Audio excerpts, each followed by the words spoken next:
Muito bem, chegamos ao nosso vídeo de hoje, desta quinta-feira, tratando mais uma vez de alguns artigos da Lei 8457 de 92. E lembrando que nós estamos tratando agora sobre as substituições. No vídeo anterior, vimos o artigo 62, vimos as hipóteses, como que é feita a substituição dos ministros militares, dos ministros civis, do juiz auditor corregedor, dos juízes auditores. Vamos agora tratar dos artigos 63 ao 66, que complementará esse assunto a respeito das substituições. Tudo bem? Bom, o artigo número 63, ele trata para nós de hipóteses em que o afastamento do ministro, seja ele militar, seja ele civil, ou a hipótese de uma vaga, seja por um prazo superior a 30 dias. Então veja, em caso de afastamento de ministro ou de vaga por prazo superior a 30 dias, pode ser convocado um substituto por decisão de maioria absoluta dos membros do STM. Então, veja qual que é a hipótese que nós temos aqui. Um afastamento ou uma vaga por prazo superior a 30 dias. Neste caso, o Superior Tribunal Militar, por maioria absoluta, pode decidir, pode convocar aqui um substituto. Aí o parágrafo 1º diz que o substituto do ministro militar ele é escolhido na forma do inciso 2º do artigo anterior. Aí nós vimos, lá no inciso 2º do artigo anterior, como que funciona. Os ministros militares serão substituídos pelos oficiais do mais alto posto, seja da Marinha, Exército ou Aeronáutica. No caso do ministro civil, escolhido na forma do inciso 3º. O que dizia o inciso 3º? Que ele será substituído pelo juiz auditor corregedor. Tudo bem? Então não se esqueça. Quando que a substituição será por maioria absoluta dos membros do STM? Quando o afastamento de ministro ou vaga por prazo superior a 30 dias, certo? Bem, aí complementa o parágrafo 3º do artigo 63. Em caso de afastamento por período superior a 30 dias, os feitos daquele ministro afastado deverão o quê? Ser redistribuídos. Aí veja o que prevê o artigo 63, parágrafo 3º. Os feitos em poder do magistrado afastado e aqueles em que tenha proferido relatório, como os que haja colocado em mesa para julgamento, são redistribuídos aos demais membros do tribunal, mediante oportuna compensação. Os feitos em que seja revisor passam ao substituto na forma do regimento interno. Então, observe o seguinte, são duas situações. Passará para o substituto desse afastado somente nos feitos em que ele foi revisor. Nos demais feitos, serão redistribuídos aos demais membros do tribunal. A prova vai lhe cobrar justamente essa diferença. Quando que será passado ao substituto esses feitos? Quando aquele que afastou foi revisor de determinado feito. Então, veja, não é relator, foi revisor de determinado feito. Tá bom?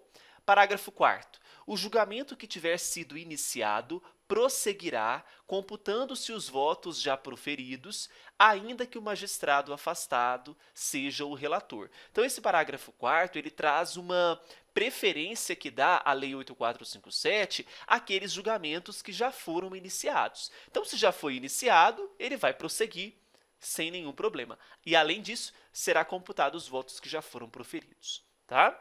Quando o afastamento for por período igual ou superior a 3 dias, são redistribuídos, mediante oportuna compensação, os habeas corpus, os mandados de segurança e os feitos que, consoante fundada alegação do interessado, reclamem solução urgente. Então, nas situações de habeas corpus, mandado de segurança, e naqueles feitos que demandam uma certa urgência para serem analisados, para serem apreciados, eles serão redistribuídos. Nos casos de afastamentos, por período igual ou superior a 3 dias. Tá? Então, veja, se foi inferior a 3 dias, não há essa necessidade de redistribuição, porque ele volta rapidinho. Mas, como exige uma certa urgência, determinou a legislação que nos feitos, nos afastamentos por período igual ou superior a 3 dias, será feita então a redistribuição. Parágrafos 6º e 7º do artigo 63. Em caso de vaga, ressalvados os processos a que se refere o parágrafo anterior, qual que é o parágrafo anterior?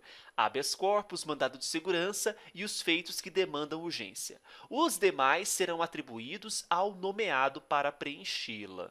Tá? Então, vagou ali em caso de vaga, esses feitos, exceto os habeas corpus, mandados de segurança e os que demandam urgência, são nomeados, são atribuídos àquele que foi nomeado para preencher aquela vaga. Não concorrerão ao sorteio de que trata o inciso 3º.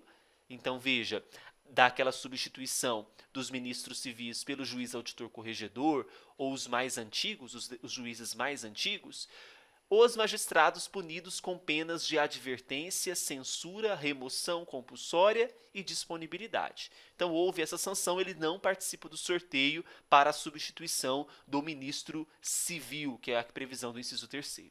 Tá?